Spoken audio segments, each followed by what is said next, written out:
Berlin, 1943. In a cavernous hangar lit by overhead lamps, a group of German engineers stands around a curious American vehicle. Mud still clings to its tires. Its paint is dull olive drab. Its silhouette, flat, square, almost childlike, seems the opposite of the sleek, over-engineered machines they pride themselves on. One of the men smirks. Another taps the hood with the back of his knuckle. "Das ist kein Auto," he mutters. "That's not a car." They laugh. To them, this Jeep, captured somewhere near Kasserine Pass, looks like a toy, a tractor with delusions of grandeur, its engine barely larger than a motorcycle's, its frame open to the wind, its seats just canvas stretched across metal. What they don't yet realize is that this little box on wheels will outlast nearly everything they've built.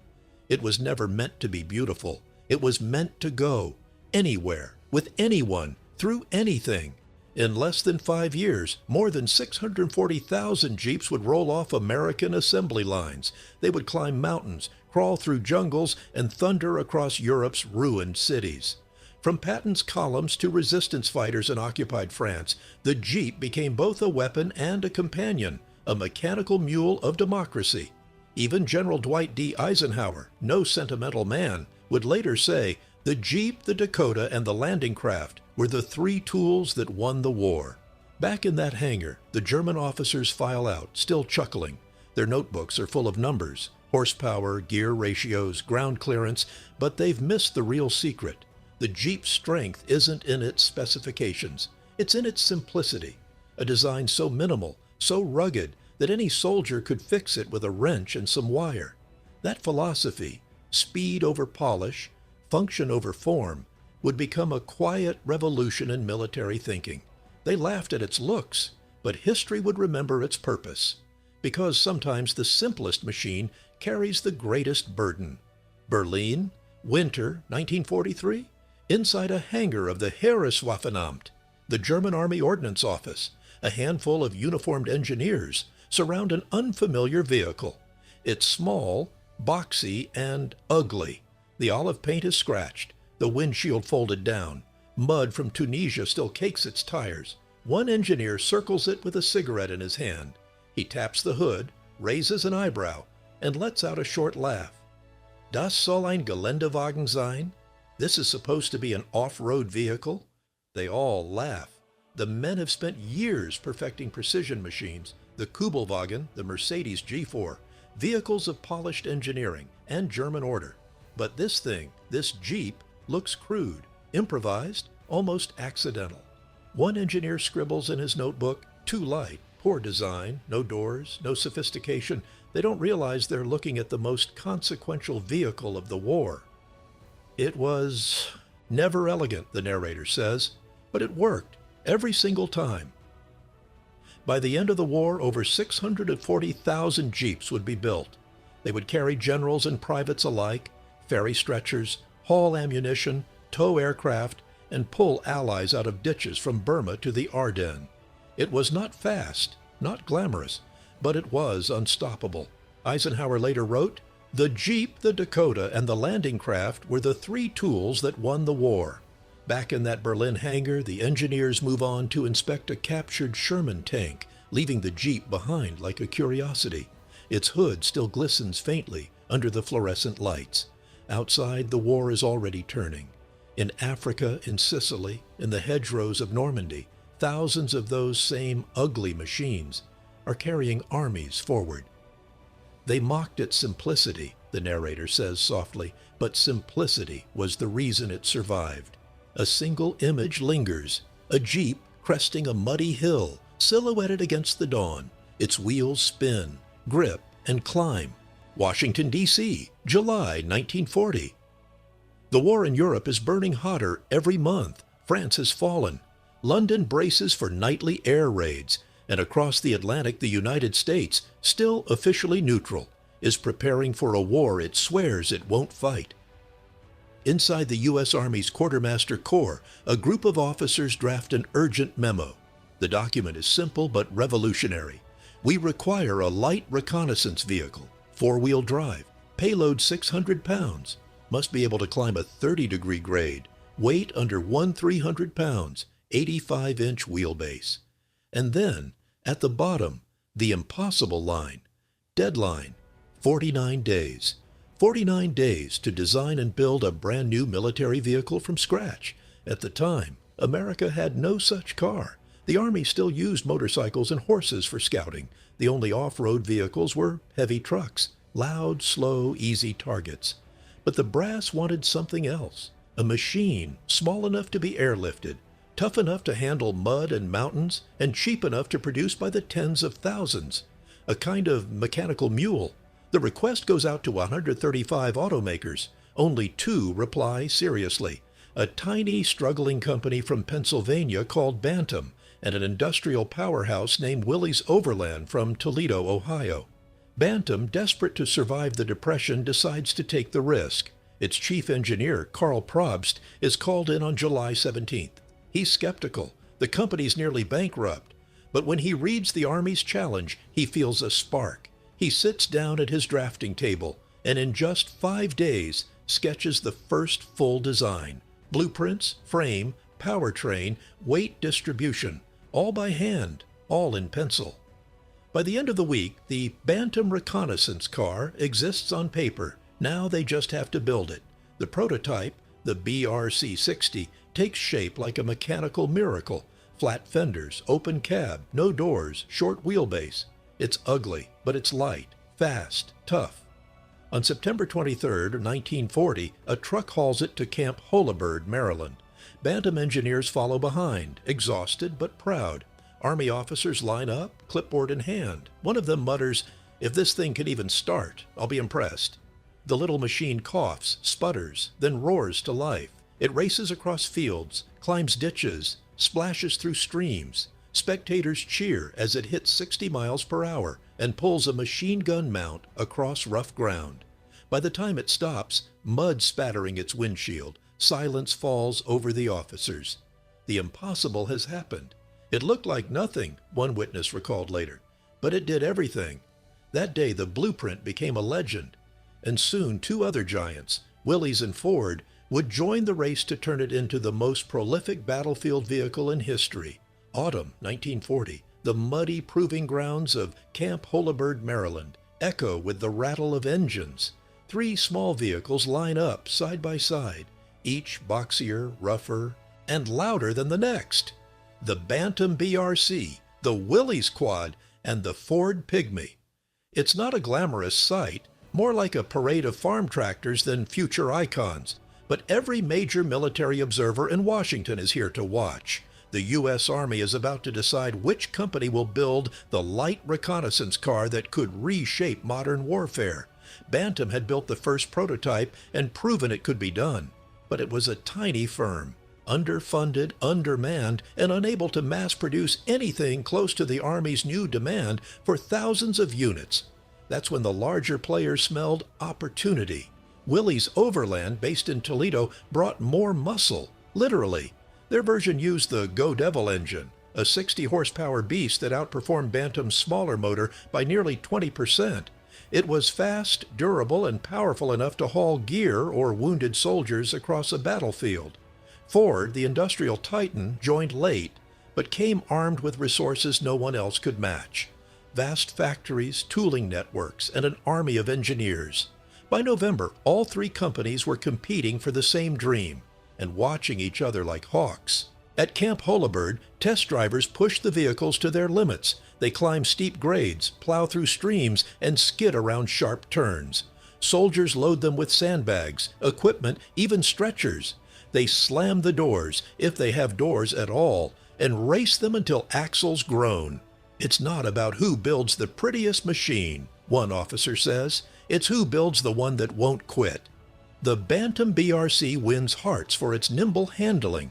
The Willys Quad earns praise for brute strength. The Ford Pygmy, true to its maker, impresses with manufacturing efficiency, parts designed for easy mass production. But the Army, cautious and pragmatic, makes a controversial decision. All 3 companies will share their designs. Blueprints will be standardized. The best features of each will be combined into a single model.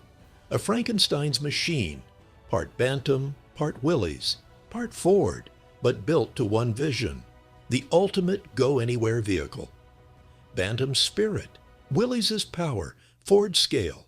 Together, they would give birth to the vehicle that soldiers soon simply called Jeep. As snow falls over Toledo that winter, the first Willys MA rolls out of the assembly line. By the next spring, Ford begins producing the GPW, a near clone of the Willys. Interchangeable parts, identical shape. Stamped on the front, 9 vertical slats. The now iconic Jeep grille. Soon those slats would glint in the desert sun, the rain of Burma, and the snow of Bastonia. It wasn't designed by one genius, the narrator says. It was forged by necessity and built by an army of mechanics, dreamers, and factory workers. Toledo, Ohio, 1941. Rows of factory lights flicker on as dawn spills through the windows. On the assembly floor, hundreds of workers in grease-stained uniforms move with synchronized rhythm. Steel meets sparks, engines roar on test benches, and a familiar boxy shape begins to emerge again and again. The Willys MB, the definitive Jeep. It's a strange-looking creature by any pre-war automotive standard. Flat fenders, bare metal, straight lines everywhere. No chrome, no curves, no comfort. But that was exactly the point. The Army didn't want a beauty. It wanted indestructibility. Every bolt, every hinge, every angle had to serve a purpose. The Jeep's engineers embraced a philosophy that defied 1930s design language. Where other cars had ornament, the Jeep had utility. Its parts were square because they were easy to stamp. Its windshield folded flat to reduce glare and drag during transport. The seats were canvas so a soldier could wash or replace them with a pocket knife. No luxury, no waste, no nonsense. And underneath it all, a 2.2-liter Go Devil engine that made just 60 horsepower but delivered raw, unstoppable torque. Combined with low-range 4x4 gearing, it could crawl up a 45-degree slope or wade through 2 feet of mud. Early testers couldn't believe it. The little Jeep could pull a 1-ton trailer, start in freezing weather, and keep running even after being shot through the radiator. One mechanic joked, "You could pour soup in the crankcase and it'd still run." The design team laughed, but they knew it was only half a joke. Everything on the Jeep was built for the battlefield. Flat sides for quick field repairs, open cabin so a wounded man could be lifted in from any angle, fold-down windshield for low transport in gliders or on ships, towing hooks and pintles to pull artillery or aircraft. It was primitive and perfect. Soldiers who first received the vehicles overseas didn't quite know what to make of them. They called them puddle jumpers, peep wagons, even bantams. But the nickname that stuck, Jeep, came from a slang term soldiers used for any untested or odd new piece of equipment. Within months, the name became official. And when drivers discovered how forgiving it was, how easily it could scale rocks, ford creeks, and plow through snow, it stopped being a curiosity. It became a companion. Back in Germany, military observers studying captured models scoffed. The Kübelwagen, their own field car, was more refined. Air-cooled engine, better fuel economy, more precise engineering. But the Jeep could do something the Kübelwagen couldn't. Go anywhere. It didn't rely on perfect roads or mild climates. It didn't need coddling. It just worked. It shouldn't have been the best vehicle of the war, the narrator says, as footage of Jeeps crossing rivers rolls across the screen. But in war, simplicity outlasts perfection. Every rivet told the same story. A machine that wasn't designed to impress. It was designed to endure. As American involvement in the war deepened after December 1941, the Jeep would soon face its trial by fire. The deserts of North Africa, where the sand burned hot enough to melt grease, and the horizon offered no mercy. North Africa, 1942. The desert wind cuts across endless dunes, carrying dust that grinds into metal and skin alike. An Allied convoy pushes forward, a swarm of tanks, trucks, and something else. The stubby, bug-eyed shape of the Jeep, bouncing effortlessly across terrain that breaks everything else. To German officers watching from a ridge near El Agela, the sight is almost comical. Through binoculars, they see open-topped American vehicles skittering over sandbanks, carrying 3, sometimes 4 men, rifles rattling in the wind. "They call that a military car," one lieutenant says, lowering his scope. "It looks like something from a farm." His commander smirks. "They'll regret bringing toys to the desert." They weren't alone in their skepticism. Even within the U.S. Army, many senior officers had doubted the Jeep's reliability. Some had argued for motorcycles, others for light trucks. The Jeep looked too small, too fragile, too simple. But for the soldiers who drove it, none of that mattered. In the desert heat, while heavier German vehicles overheated and stalled, the Jeep kept going. While the Kubelwagen bogged down in soft sand, the Jeep clawed forward, its tires deflating slightly to grip the terrain like an animal. Private accounts from the 1st Armored Division describe Jeeps hauling ammunition up dunes so steep that mules refused to climb them. Mechanics stripped parts from one to fix another, bolting them together with scavenged wire and hope. "You could take 3 Jeeps apart," one mechanic said, "and make 2 that still ran." Meanwhile, Axis engineers finally got their hands on a captured Jeep near Kasserine Pass. They studied it carefully. No armor, no closed cab. The doors were canvas. The engine, simple enough for a farmhand to rebuild. A German report filed that spring concluded, "The American reconnaissance car is crude, but effective. Not recommended for German forces. Its advantage appears to be simplicity." To them, that word simplicity sounded like a flaw. They couldn't see that it was the design's greatest strength. Across the front, Allied troops were already turning the Jeep into whatever they needed it to be.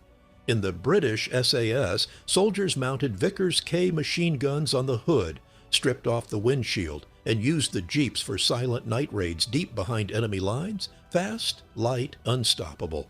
In the U.S. Army, medics converted them into field ambulances. Commanders used them as mobile radio posts. Some even fitted them with makeshift armor from scrap metal. It wasn't just a vehicle anymore. It was a canvas, a tool that adapted faster than any doctrine.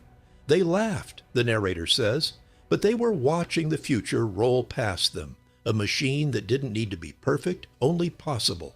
By the end of 1942, every major Allied campaign, from El Alamein to Operation Torch, depended on the Jeep's mobility. It carried fuel, mail, food, wounded soldiers, even generals.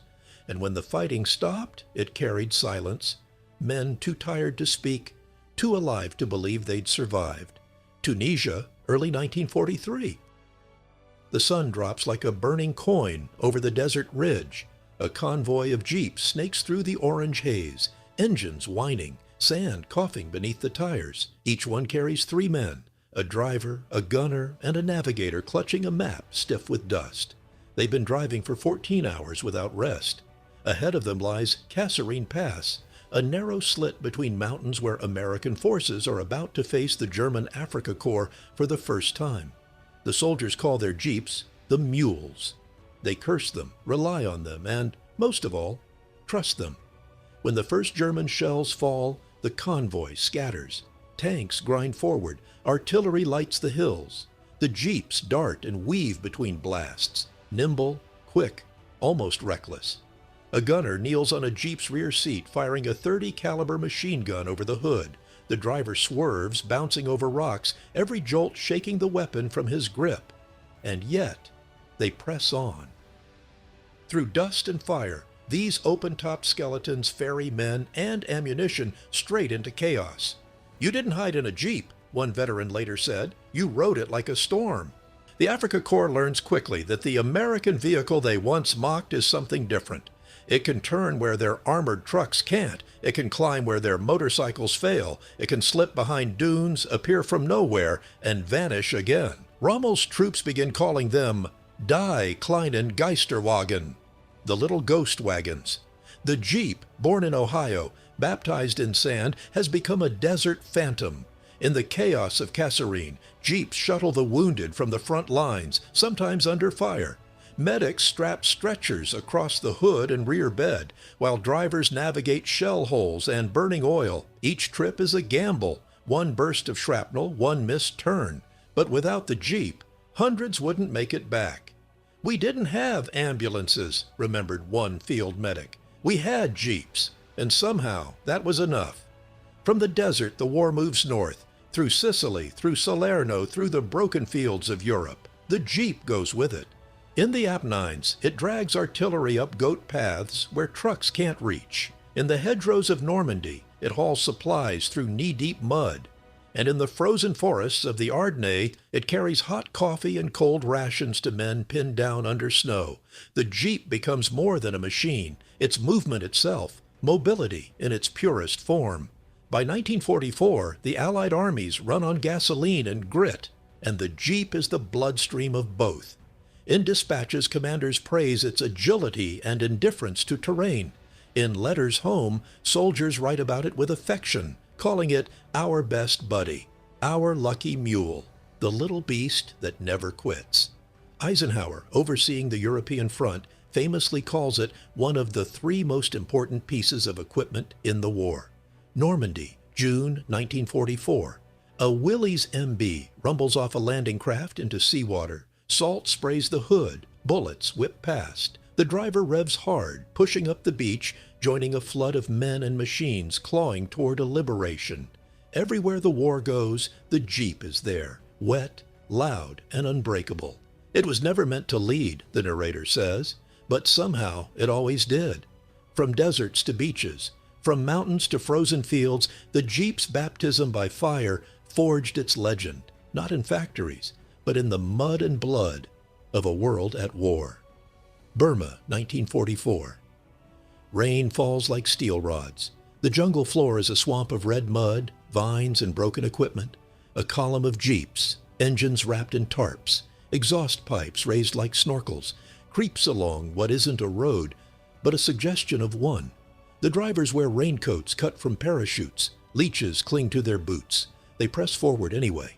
Each Jeep carries a mix of supplies, radio sets, rations, ammunition. Sometimes men so exhausted they can't lift their heads.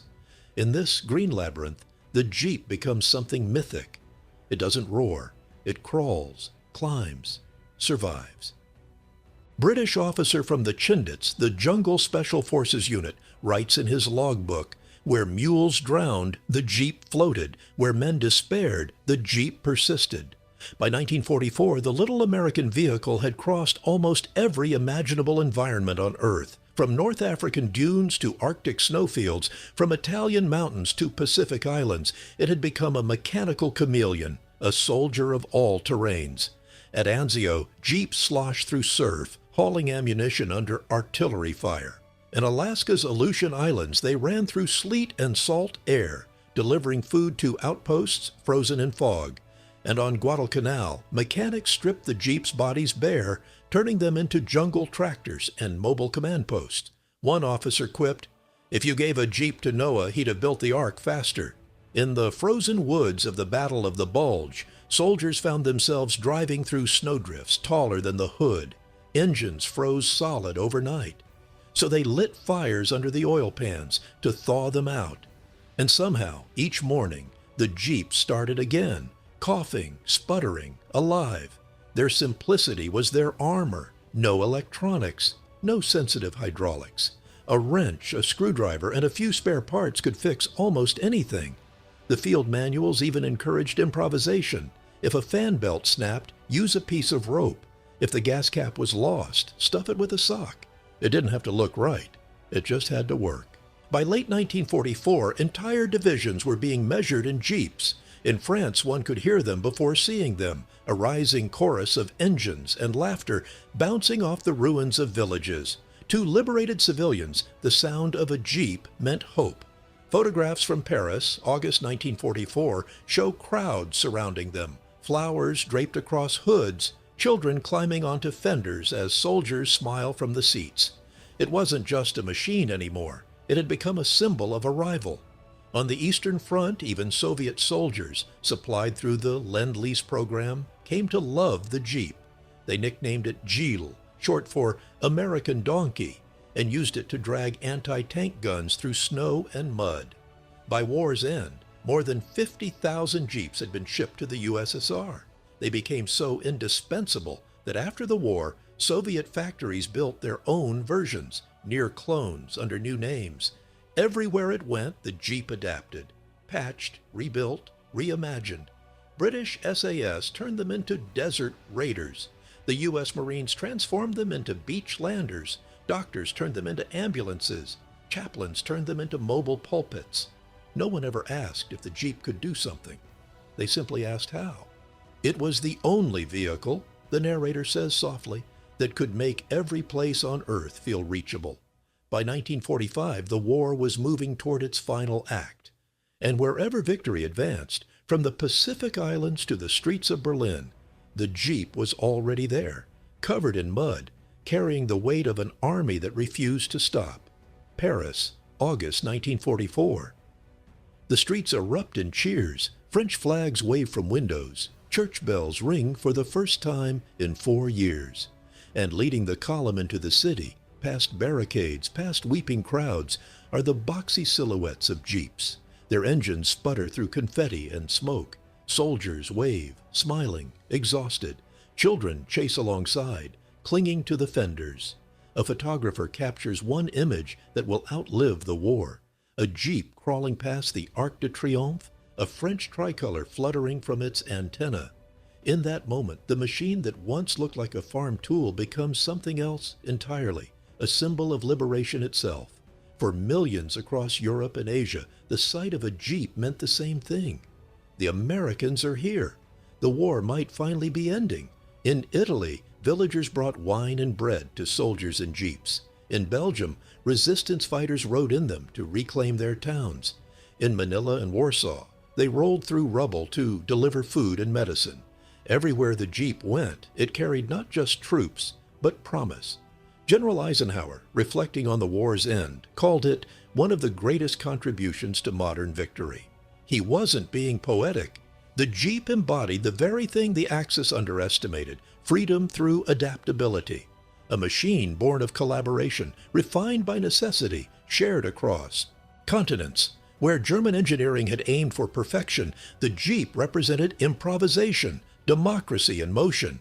It was the embodiment of the American spirit, one British officer later said, rough around the edges, but always moving forward. In propaganda films and newsreels, the Jeep became a cinematic hero.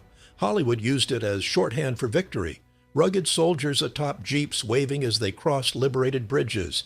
Nurses and war correspondents perched on the hood, even generals standing tall in the back seat, wine tearing at their coats. By 1945, the Jeep wasn't just a vehicle. It was an iconography. The Pentagon knew it. The world felt it. And every soldier who ever drove one knew this machine had earned its place beside them in the story of freedom. The war that gave birth to the Jeep is finally over, but the legend of that squat little machine is only beginning. As post-war Europe smolders and rebuilds, Jeep convoys begin carrying lumber instead of rifles, refugees instead of troops. On every continent, it becomes a shorthand for relief. United Nations workers use them to distribute aid. Doctors Without Borders, long before the name existed, use surplus Jeeps to reach remote villages. Even journalists, the new soldiers of peace, drive them into the ruins to document what remains. It wasn't just a machine anymore, the narrator says, over images of Jeeps navigating bombed-out streets. It was proof that something small, simple, and built with purpose could outlast tyranny. From the beaches of Normandy to the rice paddies of Burma, from liberation parades to quiet farm roads, the Jeep had transcended its blueprint. It had become a symbol of freedom, not because it was powerful, but because it was dependable. Detroit, 1945. The war is over. Factories that once roared with military urgency fall quiet. But on one assembly line in Toledo, the sound doesn't stop. It changes. Where olive drab once defined the color of duty, a new paint begins to roll off the line. Forest green, deep red, and sky blue. The stamping dies are the same. The chassis identical. Only the nameplate changes. Willys Overland CJ-2A. The CJ stands for Civilian Jeep. The machine that conquered continents is about to discover peacetime. At first, no one is sure what to do with it.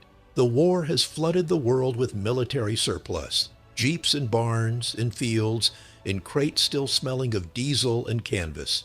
Farmers buy them for cheap. Hunters and surveyors used them to reach places no truck can go. For the first time in history, Americans realized they can own the same machine that helped win a world war.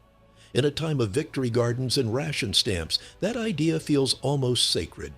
You could plow a field on Saturday, one ad promised, and drive to church on Sunday in the same Jeep. The CJ2A becomes the farmer's helper, the rancher's tool, the explorer's companion. Willys Overland markets it as a new partner for the American land. They even show it pulling plows, powering saws, and running irrigation pumps via a rear power takeoff, a nod to the mechanical ingenuity that defined its wartime soul. For veterans returning home, it's more than a vehicle. It's familiar ground. Men who'd driven across North Africa, Italy, and France now find themselves back on American dirt, behind the same wheel, only this time without bullets in the distance. Many said it felt like bringing a piece of their service home. The Jeep also crosses borders again, this time in peace. Factories in Britain, France, Japan, and India begin producing variants. In 1948, India's Mahindra and Mahindra starts building Jeeps under license, a relationship that still echoes today. In France, Hotchkiss manufactures its own versions, helping rebuild the very roads those Jeeps once rolled down to liberate. From war zones to work zones, from generals to civilians, the Jeep's mission has changed, but not its identity. By the early 1950s, the Jeep becomes the template for an entire new category of vehicle, the off-roader. Land Rover, Toyota Land Cruiser, and countless others trace their lineage back to this humble American box. It's the blueprint for mobility beyond roads, the spark that ignited adventure culture long before anyone called it that. Families take their Jeeps into the mountains, to lakes, across deserts. Kids sit on the tailgate waving at passing cars, not realizing they're riding a war hero in disguise. Hollywood soon rediscovers it. In post-war films, the Jeep appears not as a tool of war, but a symbol of freedom. Rugged, youthful, independent. By the time Elvis Presley sings GI Blues sitting in one, the Jeep has transformed into something timeless. The vehicle of optimism, of motion, of possibility. The Jeep didn't just return home. It taught the world that freedom isn't only something you fight for, it's something you drive. From the battlefields of Europe to the highways of America, the Jeep became both relic and revelation. A reminder that simplicity and reliability outlive fear. Families picnic beside rivers. Veterans wash their Jeeps in suburban driveways. Farmers hitch plows. Teenagers wave from open tops. The same hum of the Go Devil engine plays under it all. Quieter now, but eternal. Morning light over Normandy, present day. A single Jeep rolls along a quiet country road, its tires crunching over gravel where once there was war. The same engine note, low, steady, unmistakable, echoes across the hedgerows. 80 years have passed, but that sound still carries something ancient. Determination. The driver, an old veteran, silver hair beneath his cap, pulls to the side of a field and shuts off the engine. For a moment there is only birdsong. He runs his hand over the hood, tracing the faint dents and scars. "You never quit on us," he whispers. In a century of engineering miracles, jet aircraft, guided missiles, computers, the Jeep remains disarmingly primitive. No armor, no luxury, no secret weaponry. And yet it won the respect of soldiers, generals, and civilians alike. Historians often remark on the irony. The most successful machine of the most mechanized war in history was the simplest one. The German officers who once laughed at it, the ones in that cold hangar in 1943, were never wrong about its looks. It was crude. It was inelegant. But what they didn't see was the idea beneath the metal, that true strength lies not in complexity, but in clarity. The Jeep wasn't built to dominate, it was built to endure. And in war, endurance always wins. The Jeep is a miracle of simplicity, Eisenhower once said, a victory of common sense. That same philosophy, function over form, reliability over pride, became a cornerstone of modern engineering. From post-war vehicles to space-age designs, the DNA of the Jeep can still be Traced, modular, practical, human-centered, it changed not only how armies moved, but how people thought about machines. Today, the Jeep is a global brand, polished, powerful, modernized, yet every model still carries the faint outline of its ancestor. The flat fenders, the 7-slot grille, the promise that you can go anywhere. Park one beside a 1941 Willys MB, and you'll see it instantly. The same stubborn geometry, the same defiant stance. What began as a rushed prototype under a 49-day deadline became one of humanity's most enduring symbols of freedom.